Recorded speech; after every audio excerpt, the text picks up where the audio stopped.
Welcome to the Shiva institute of advance mobile laptop LCD LED repairing. दोस्तों आज अपने पास HP का G62 मॉडल आया है और ये ऑन है, पर इसमें कीबोर्ड प्रॉपर काम नहीं कर रहा है, यानी कि इसके दो बटन हर लाइन में काम नहीं कर रहे हैं। जैसे कि मैं नोट पैड में आपको दिखाऊं, और मैंने इसमें कीबोर्ड भी रिप्लेस करके देख लिया है, लेकिन कीबोर्ड रिप्लेस करने से भी मेरी प्रॉब्लम सही नहीं हुई है। तो मैं आपको दिखाता हूँ, आप करीब आके दिखाएं नोट पैड खोल के।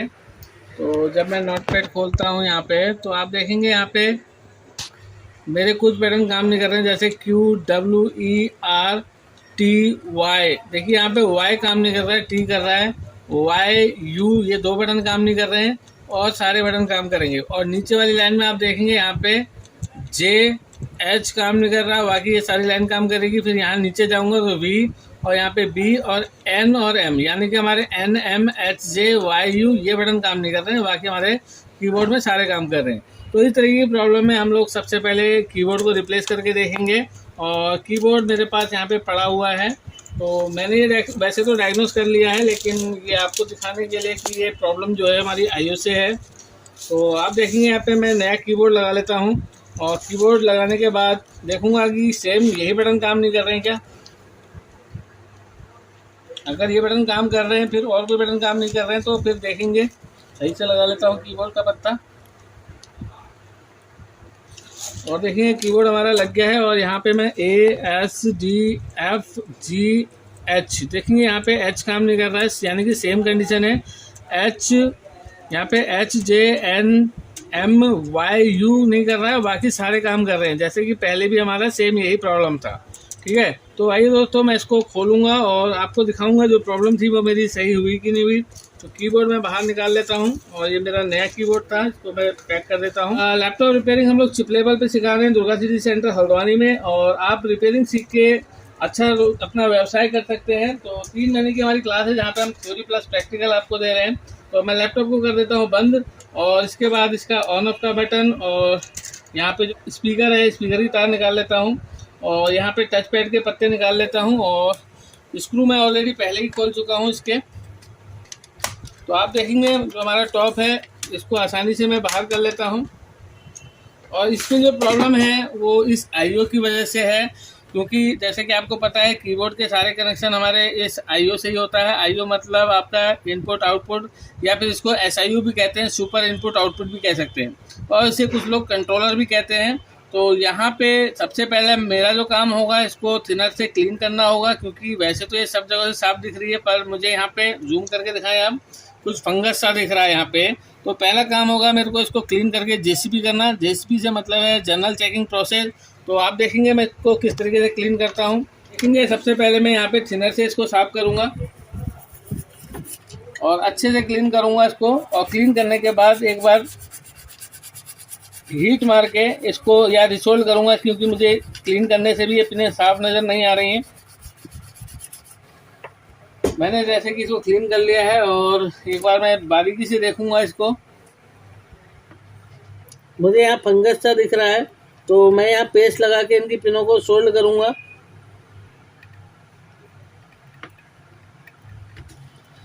यहाँ पे मैं सर्जिकल ब्लेड का इस्तेमाल करूंगा, और यहाँ पे जो डस्ट है वो मुझे काफ़ी ज़्यादा दिख रही है।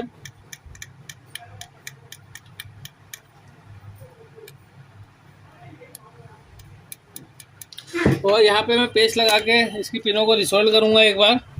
तो थोड़ा सा मैं फ्लक्स लूँगा, बहुत ज़्यादा नहीं लूँगा, क्योंकि थोड़ा सा ही यहाँ पे मुझे प्रॉब्लम सी दिख रही है। तो देखेंगे दोस्तों मैं यहाँ पे इसको रिसोल्व करने वाला हूँ।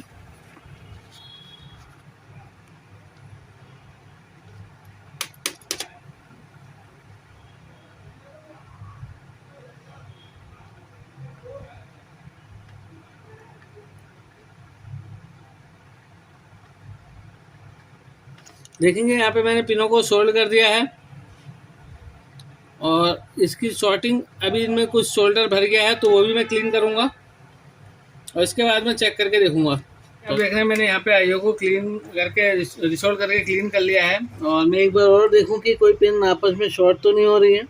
तो अब मैं यहाँ पे कीबोर्ड को लगाऊंगा, और यहाँ पे थोड़ा सा मैं प्लास्टिक रख लूँगा, ताकि ये कीबोर्ड मेटल का है, ये टच होकर शॉर्ट ना हो पाए। तो इन चीज़ों का आपने काम करते समय ध्यान हमेशा रखना है। तो मैं दोबारा कीबोर्ड को लगाता हूँ, और यहाँ पे भी एक बार ब्रश मार देता हूँ अंदर को। और दोबारा ऑन करके चेक करूँगा कि क्या मेरी प्रॉब्लम सही हुई। सही हो जाती है तो हमारे लिए बहुत अच्छी बात है। तो देखेंगे मैंने कीबोर्ड को लगा लिया है और अब मैं दोबारा से अडेप्टर की सप्लाई को देके इसको ऑन करूँगा।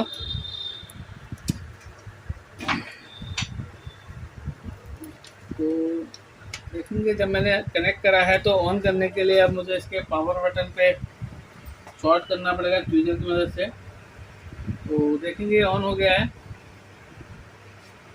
और इसके बाद इसमें प्रॉब्लम थी उसको हम डायग्नोस करेंगे।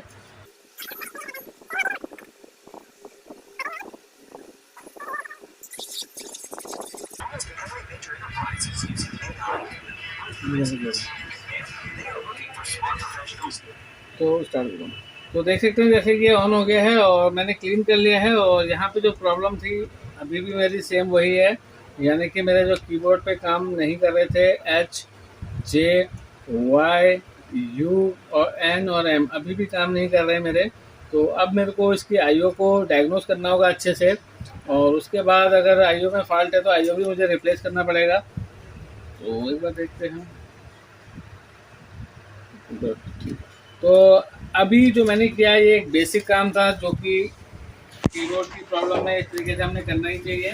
तो अब जो है यहाँ पे मुझे इसके कनेक्शन को चेक करना पड़ेगा कि कौन सा बटन, कोई सारे ट्रैक आ रहे हैं कि नहीं आ रहे हैं। अगर कोई ट्रैक मिसिंग है तो जंपर से काम चल जाएगा, नहीं तो मुझे इस कंट्रोलर को चेंज करना पड़ेगा आईओ को, और आईओ को रिप्लेस करने से मेरी प्रॉब्लम ओके हो जाएगी। यहाँ पे मैं एक काम और करके देखूंगा कि हो सकता है कि मेरा जो कनेक्टर है ये लूज हो, तो मैं कीबोर्ड को दोबारा से सही से पैकिंग लगा के पैक करूँगा और हो सकता है कि प्रॉब्लम पैकिंग की भी हो, क्योंकि कुछ केस ऐसे भी आ जाते हैं।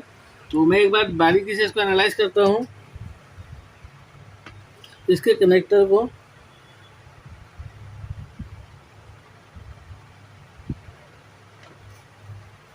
और यहाँ से भी देखना है हमने अंदर से।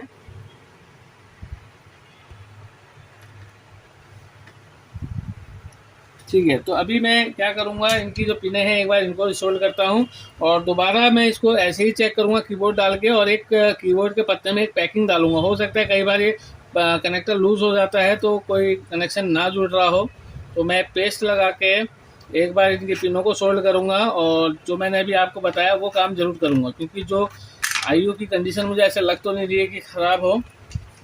तो आपने क्या करना है, इस तरीके से जूम करके दिखाएं आप, आयरन को ऐसे करके चलाना है आपने, सारी पिनों को रिसोल्व करना है एक बार।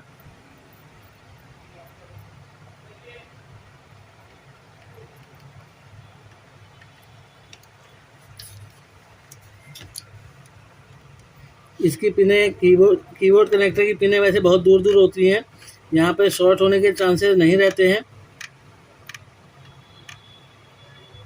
लेकिन आईओ की जो पिनें होती हैं हमारी वो बहुत बारीक पिन होती हैं, लगभग 128 पिन की हमारी आईओ होती है, वहाँ पे पिनें शॉर्ट हो जाती हैं।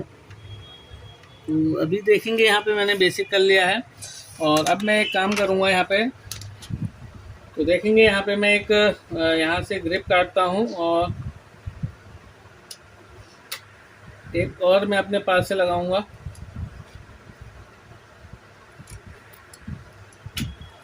तो यहाँ पे आप देखेंगे जितने चौड़ा हमारा कीबोर्ड का पत्ता है उतना ही चौड़ा लेंगे, थोड़ा सा छोटा है चलेगा फिर भी। तो अभी यहाँ पे मैं इसके जो कोने हैं हल्के से काट लेता हूँ ताकि ये आराम से चला जाए। तो आप देखेंगे यहाँ पे मैं एक प्लास्टिक की पन्नी लगा दे रहा हूँ पैकिंग के तौर पे। तो इस तरह की प्रॉब्लम, आईओ को चेंज करने से पहले जो छोटे मोटे काम हो सकते हैं वो ज़रूर करके देख लेने चाहिए, क्योंकि मान लीजिए अगर कीबोर्ड आईओ बदलने के बाद भी आपकी प्रॉब्लम शॉर्ट आउट नहीं हुई तो कोई फ़ायदा नहीं है। थोड़ी सी मोटी लग रही है लेकिन डालनी पड़ेगी।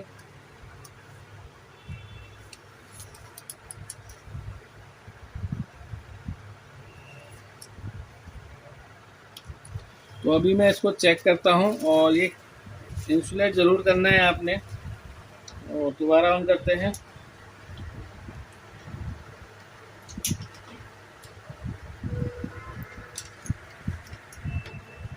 देखेंगे मैंने ऑन करने के लिए डाल दिया है और यहाँ से मैं ऑन कर लेता हूँ।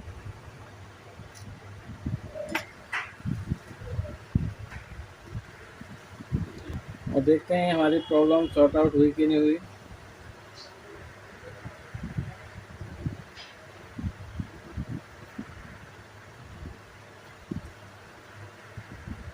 तो हमारे ऑनलाइन कोर्सेज चल रहे हैं जिसमें हम लोग जो अपने स्टूडेंट को ऑफलाइन हम जानकारी दे रहे हैं वही हम वीडियो रिकॉर्डेड कर रहे हैं और साथ में उसमें एनिमेशन हम डाल रहे हैं।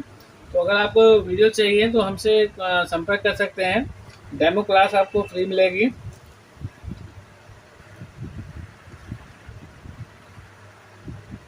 तो देखेंगे हमारा सिस्टम रेडी हो रहा है और अगर अभी भी नहीं होता है तो फिर इसमें काम करना पड़ेगा। बैकअप होने में थोड़ा टाइम ले रहा है।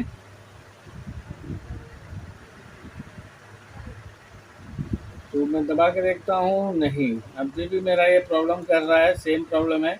तो अभी मैं एक बार इसको यहाँ से पुश करके दबा के देखता हूँ, नहीं कोई भी बटन काम नहीं कर रहा है। तो अब मुझे इसको अच्छे से डायग्नोस करना पड़ेगा। तो अब इसके लिए सबसे पहले हम क्या काम करेंगे, इसकी जो पिनें हैं इनकी इम्पीडेंस चेक करेंगे कि कोई पिन का इम्पीडेंस तो ऐसा नहीं है कि नहीं आ रहा हो। तो हम मल्टीमीटर को यहाँ पे, तो अब मैं इसकी रेजिस्टेंस चेक करता हूँ। तो सबसे पहली पिन पे देखिए मुझे वैल्यू मिल रही है, दूसरी पिन पे भी मुझे वैल्यू मिल रही है 9.3 के आसपास। और ये मैंने 1 बाय 1 सब पे करके देखना है। तो मैं थोड़ा सा देखता हूँ, देखेंगे पहली पिन पे 9 पॉइंट और दूसरी पिन पे 9 पॉइंट, तीसरी पिन पे 9 पॉइंट, देख सकते हैं चौथी पिन पे मुझे इम्पीडेंस मिल रहा है 5वीं। और मैं सभी पिनों पे बारी बारी से इम्पीडेंस चेक करूँगा। 32 पिनों का ये हमारा कीपैड कनेक्टर है। तो मैं पिनों को देख रहा हूँ, सभी पिनों पे मुझे इम्पीडेंस मिल रहा है 8.3 के आसपास। देखेंगे मुझे इस पिन पे मुझे इम्पीडेंस नहीं मिला, तो मैं इस पिन की काउंटिंग करूंगा। तो जैसे कि आप देख रहे हैं ये वाली पिन पे मुझे काउंटिंग नहीं, इम्पीडेंस नहीं मिला। तो हो सकता है ये एनसी हो, ठीक है, लेकिन मैं इनकी पिनों को काउंट करूंगा और उसके बाद सिस्टमेटिक में देखूंगा। तो मैं पिन को गिनता हूँ कितने नंबर की पिन है ये।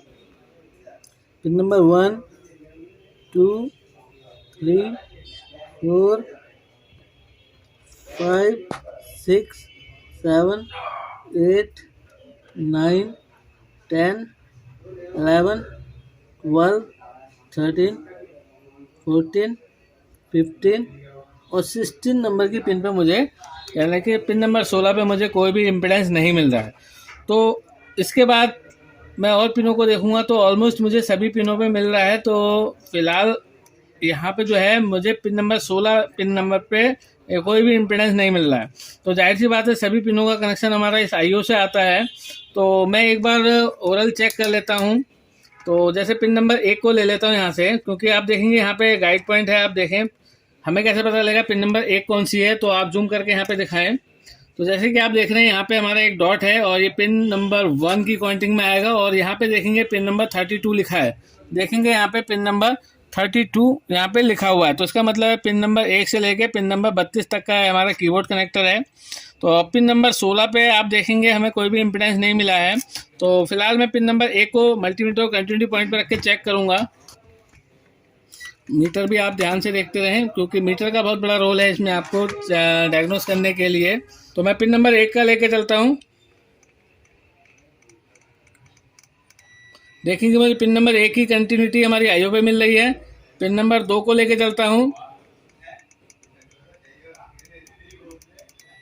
2 भी मुझे मिल रहा है। तो इस तरीके से मैं मतलब डायग्नोस कर सकता हूँ। लेकिन अभी जो पिन का इम्पीडेंस ही नहीं आ रहा है, तो मैं एक बार उसको भी चेक कर लेता हूँ। पिन नंबर 16 को इम्पीडेंस ना आने का मतलब यही है कि ट्रैक हमारा टूटा हुआ है।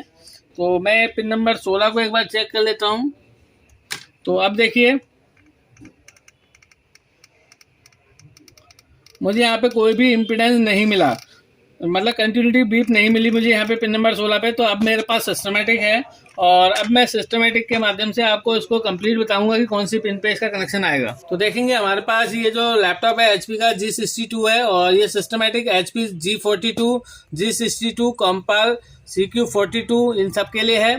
तो सबसे पहले आप देखेंगे यहाँ पे सिस्टमेटिक में कि KBC IC है, यानी कि कीबोर्ड ENE IC है और आईसी का नंबर है हमारा KB3926QF D2 है।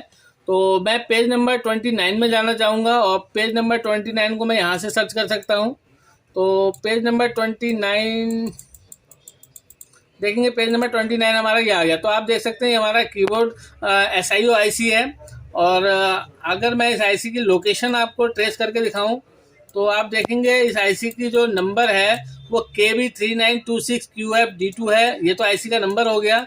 तो मैं आईसी का लोकेशन नंबर जो मदरबोर्ड पे होता है वो देखूंगा U4 है। तो मैं यहाँ पे दिखाऊंगा मदरबोर्ड में U4। आप इधर दिखाएं U4। तो मैं देखता हूँ कि U4 कहाँ पे लिखा हुआ है इसका। तो मैं अभी आपको दिखाता हूँ। तो देखेंगे यहाँ पे हमारी आईओ का U4 लिखा है, देख सकते हैं यहाँ पे। तो इसका मतलब है बोर्ड पे हम इस आईसी को इस तरीके से ढूंढ सकते हैं। ये रहा हमारा U4। अब बात आती है कीबोर्ड कनेक्टर का। तो इसको मैं थोड़ा U4 में मुझे कीबोर्ड कनेक्टर तक पहुंचना है। तो आप देखेंगे आईसी के अंदर यहाँ पे KS10 लिखा हुआ है। K से मतलब कीबोर्ड का होता है। तो जितने भी ये कनेक्शन आ रहे हैं मैट्रिक्स में देखोगे आप MX0 1 2 3 4 7 और MY0 1 2 और 17 तक। तो ये सारे कनेक्शन हमारे कीबोर्ड के हैं। सबसे ज़्यादा कनेक्शन आईओ में कीबोर्ड के ही आते हैं हमारे। तो यहाँ पे मुझे इन्फॉर्मेशन मिल रही है कि ये सारे पेज नंबर 28 से कनेक्शन आ रहे हैं। तो मैं पेज नंबर 29 पे हूँ और 28 पे मैं अब जाता हूँ। तो जैसे कि आप देख रहे हैं यहाँ पे मुझे पावर बटन कनेक्टर मिल रहा है और यहाँ पे कीबोर्ड कनेक्टर मिल रहा है। देख सकते हैं यहाँ पे कीबोर्ड कनेक्टर लिखा हुआ है। तो ये हमारा कीबोर्ड कनेक्टर है CN5। तो अब मैं आपको मदरबोर्ड पे दिखाता हूँ CN5 कहाँ पे लिखा हुआ है। तो देखेंगे यहाँ पे लिखा हुआ है और ये कीबोर्ड कनेक्टर के अंदर दबा हुआ है इसलिए सही से नहीं दिख पाएगा, लेकिन यहाँ पे CN5 लिखा हुआ है। और अब बात आती है कि पिन नंबर 16 हमारी कहाँ से आ रही है। तो देखेंगे कीबोर्ड कनेक्टर में जैसे कि मैं देख रहा था pin number 1, pin number 2, pin number 3, इनका सबका इम्पीडेंस हमारा आ रहा था। लेकिन ये पिन नंबर 16 हमारा आईओ में कौन सी पिन से होगा। तो मैं सर्च करूँगा MY8 को। अब मैं सर्चिंग करूँगा इसको और सर्च करने के बाद सर्च करते हैं इसे MY8 और देखेंगे सर्च होने के बाद मुझे 1 2 3 4 5 लोकेशन पर मुझे मिला। तो सबसे पहले तो मैं देखूंगा मेरा कीबोर्ड कनेक्टर का ये पिन नंबर 16 ये है, यहाँ से मुझे ट्रेस करना है।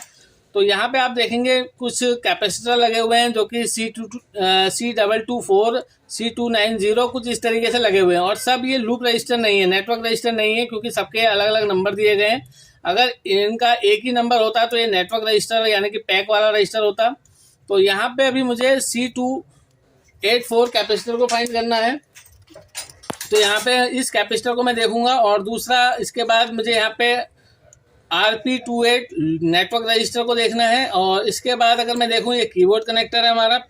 और इसके बाद आप देखेंगे आईओ की पिन नंबर 47 ये हमारी देखेंगे आप MY8 ये SIO की पिन नंबर 47 से कंटिन्यूटी बीप देनी चाहिए। तो अभी मैं इन दोनों के बीच में देखूंगा पिन नंबर 16 का पिन नंबर 47 से कंटिन्यूटी बीप आ रहा है कि नहीं आ रहा है। अगर नहीं आ रहा है तो मैं एक जंपर मारूंगा और उसके बाद मैं देखूंगा कि मेरी प्रॉब्लम सही हुई कि नहीं हुई। तो देखेंगे यहाँ पे पिन नंबर 16 को मैं एक बार ट्रेस करता हूँ। देखेंगे हम पिन नंबर 16 को यहाँ पे और मल्टीमीटर को मैं बीप पॉइंट पे रखूंगा, बीप आ रही है। और पिन नंबर 16 से इसकी पिन नंबर 47 की कंटिन्यूटी देखूंगा कि आ रही कि नहीं आ रही है। तो पिन नंबर 16 मेरी ये रही। और पिन नंबर 47 को ट्रेस करने के लिए आप देखेंगे आईओ में यहाँ पे पिन नंबर 33 लिखा है। देखेंगे जूम करके दिखाऊँ मैं आपको। यहाँ पे पिन नंबर 33 लिखा है, देख सकते हैं यहाँ पे 32 लिखा है यहाँ पे और 33। तो यहाँ से 33 से मैं 47 तक जाऊँगा।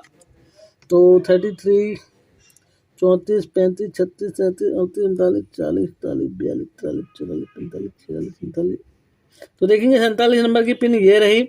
और इस पिन से मैं पिन नंबर 16 तक को चेक करूंगा। मुझे यहाँ पे कोई भी कंटिन्यूटी बीप नहीं मिल रही है। देख सकते हैं मैं डायरेक्ट दे रहा हूँ तो बीप आ रहा है, यानी कि मीटर मेरा काम कर रहा है। लेकिन पिन नंबर 16 पे मुझे कोई भी बीप नहीं मिल रही। अगर मैं पूरा ट्रेस कर लूँ तो इसको ये कहीं पे भी बीप नहीं मिल रही। तो पिन नंबर 16 तो मेरी ये रही। तो अब मैं एक जंपर इनके बीच में मारूंगा, उसके बाद देखूंगा कि क्या मेरी प्रॉब्लम सही हुई कि नहीं हुई। तो इसके लिए अब मैं एक चीज़ और देखूंगा। यहाँ पे कैपेसिटर है जो C284 है जो कि कीबोर्ड कनेक्टर के पास में है। तो सबसे पहले कीबोर्ड कनेक्टर का पिन नंबर 16 का यहाँ से कंटिन्यूटी बीप देखूंगा। अगर यहाँ पे आ रही है तो यहीं से जंपर मैं 47 पे मारूंगा, और अगर यहीं पे नहीं आ रही तो मेरे लिए इजी है यहाँ से कीबोर्ड कनेक्टर के पिन नंबर 16 में जंपर मारने के लिए। और आप देखेंगे ये कैपेसिटर ग्राउंड में है, अगर ये कैपेसिटर शॉर्ट हो जाएगा तो भी हमारा कीबोर्ड काम नहीं करेगा, लेकिन यहाँ पे अगर शॉर्ट होता तो हमें पिन नंबर 16 पे कंटिन्यूटी बीप मिलती। तो ऐसा कुछ नहीं है फिलहाल, अगर शॉर्टिंग होती तो केवल रिमूव करने से मेरी प्रॉब्लम ओके हो जाती, लेकिन मुझे यहाँ पे अभी कंटिन्यूटी बीप नहीं मिल रही है। तो अब बात आता है प्रैक्टिकल का। अभी तक जो आपने देखा वो थ्योरी था और ट्रेसिंग था, और अब बात आती है पिन नंबर 47 पे मैं कैसे जंपर मारूंगा। तो आप देखेंगे मेरे पास जंपर वायर है इस तरीके का, और जंपर वायर कैसे हमने करना है तो वो मैं अभी आपको दिखाता हूँ। तो यहाँ पे मैं एक स्टैंड को रखूंगा इसको, ताकि ये मेरा लेंस सही से मैं देख पाऊँ, क्योंकि मुझे अब बिल्कुल बारीक जंपर मारना है पॉइंट टू पॉइंट। और यहाँ पे मैं दिखाना चाहूँगा C284 को। तो आप यहाँ पे दिखाएं C284 कहाँ पे लगा हुआ है, तो दिखाएं आप जरा यहाँ पे 284। तो मैं देखूंगा C284 मेरा ये लगा हुआ है, तो मुझे यहाँ पे ये इस कैपेसिटर से सोल्डरिंग करनी है। तो अभी मैं कंटिन्यूटी बीप देखूंगा कि मेरी बीप आ रही कि नहीं आ रही है। तो आप देखेंगे, जूम करके रखें आप। पिन नंबर 16 आप देखें मैंने यहाँ पे स्क्रैच कर रखा है यहाँ पे, ताकि मुझे पिन नंबर 16 को ढूंढने में ज़्यादा वो नहीं लगे। फिर भी मैं देखता हूँ, ये वाली पिन है पिन नंबर 16। देखेंगे इस कैपेसिटर तक तो आ रहा है, लेकिन इस यहाँ से पिन नंबर 47 पे मुझे कोई बीप नहीं मिली। तो मैं अब जंपर मारूंगा। तो अब जंपर कैसे मारना है वो आप देखेंगे। ये अब जंपर लगाने के लिए मैं जंपर वायर पे पेस्ट लगा के पहले इसकी जो पिन है हल्का सा उसको छील ले रहा हूँ, और जितना मुझे चाहिए केवल उतना ही हिस्सा मैं इसका छीलूंगा। और आगे का आप देखेंगे ये कॉपर का है, और यहाँ पे वाइट हो गया है, देखेंगे आप लाल से हमारा जो वायर है वाइट हो गया है। और हल्का सा मैं काटूंगा इसको ताकि मैं इसको सोल्ड कर सकूं अच्छे से। और पिन नंबर 16 पे जो कैपेसिटर मुझे मिला था मैं उस कैपेसिटर पे जंपर मारने वाला हूँ।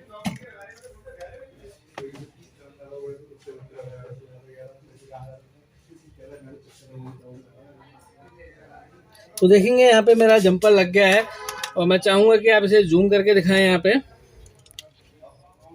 एक मिनट, हाँ दिखाएं आप इसे जंपर को। तो देखेंगे मेरा एक साइड का मुझे जंपर लग गया है, और थोड़ा सा क्लियर करके दिखाता हूँ मैं आपको।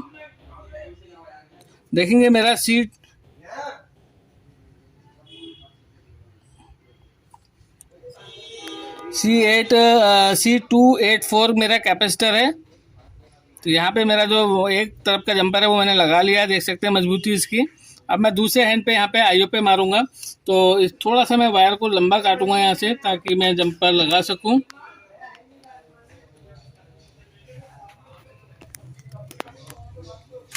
तो देखेंगे यहाँ पे मैं सर्जिकल ब्लेड से वायर को थोड़ा सा एक्स्ट्रा काटूंगा ताकि मैं जंपर मार सकूं। तो देखेंगे मैंने वायर कट कर लिया है, और यहाँ पे थोड़ा सा पेस्ट लगाऊंगा, और पेस्ट लगाने के बाद सोल्डर करूंगा।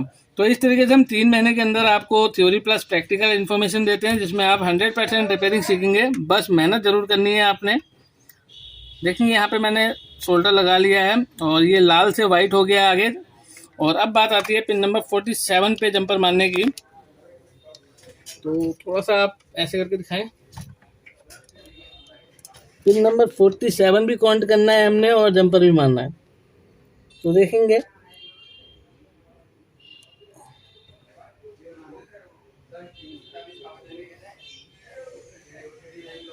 ठीक है। तो ये रहा हमारा पिन नंबर 33, 34, 35, 36, 37, 38, 39, 40, 41, 42, 43, 46, 47।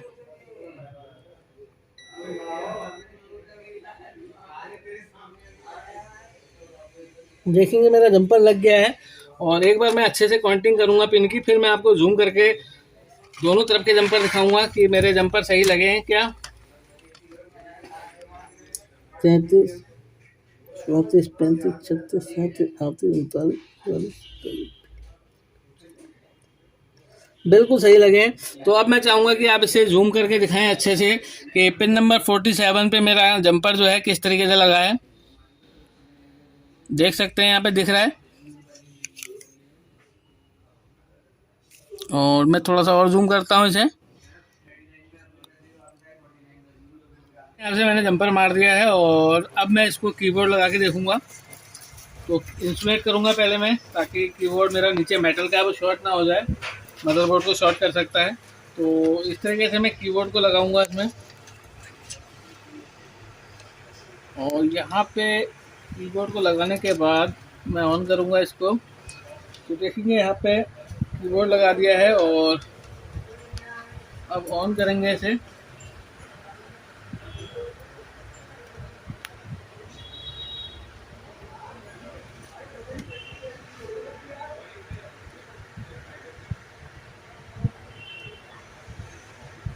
देखेंगे ऑन हो गया है, डिस्प्ले भी आ गया है और अब सेकंड हमारे चालू हो गया। मैं इंटर मार लेता हूँ इसे और ये, तो अब देखेंगे हमारी विंडो आ गई है। और इसके बाद देखेंगे हमारा जो पहले जो YUHJNM बटन काम नहीं कर रहा था, क्या वो बटन काम कर रहा है हमारा।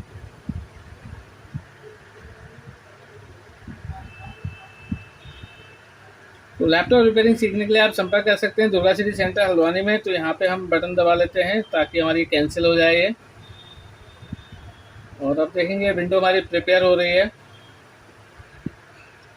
और कितने इजी वे में आपने देखा कि हमने कीबोर्ड की प्रॉब्लम को सॉल्व आउट किया। तो इसमें ट्रेसिंग का भी बहुत बड़ा रोल है और 3 महीने के अंदर हम आपको कंप्लीट जानकारी देंगे, थ्योरी प्लस प्रैक्टिकल। और आप चाहें तो अगर दूर से हैं तो आप हमसे वीडियो परचेज कर सकते हैं। तो सबसे पहले आप देखेंगे मेरा ये HJ बटन काम नहीं कर रहा था, YU काम नहीं कर रहा था, और मैं सबसे पहले अंदर जाके आपको पूरा चेक कराता हूँ। हमारा सिस्टम ऑन हो गया है और यहाँ पे जो उसका पासवर्ड था वो मैं डाल लेता हूँ और उसके बाद पहले मैं विंडो में इन कर लेता हूँ।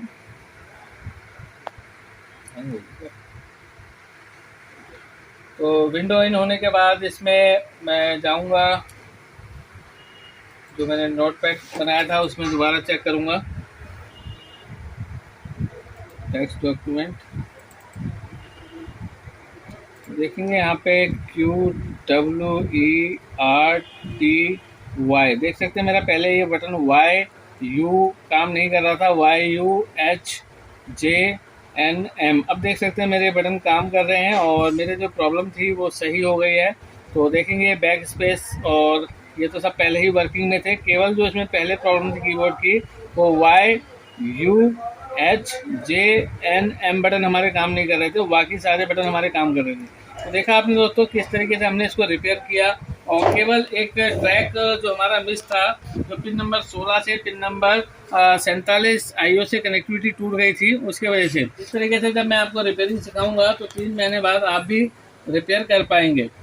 पूरा वीडियो देखने के लिए थैंक यू। और बिगनर स्टूडेंट के लिए मेरा चैनल बहुत हेल्पफुल है और मैं उम्मीद करता हूँ उत्तराखंड से स्टूडेंट आएँ और रिपेयरिंग सीखें और हाथ का हुनर सीखेंगे तो आप अपने 10,000 या 30,000 रुपये प्रति माह या इससे भी ज़्यादा प्रति माह आप कमा सकते हैं। क्योंकि लैपटॉप आप देख सकते हैं रिपेयरिंग होने के लिए मार्केट में आए दिन आते रहते हैं। अगर आप रिपेयरिंग सीखते हैं तो अपने लिए अच्छा व्यवसाय कर सकते हैं। थैंक यू, धन्यवाद।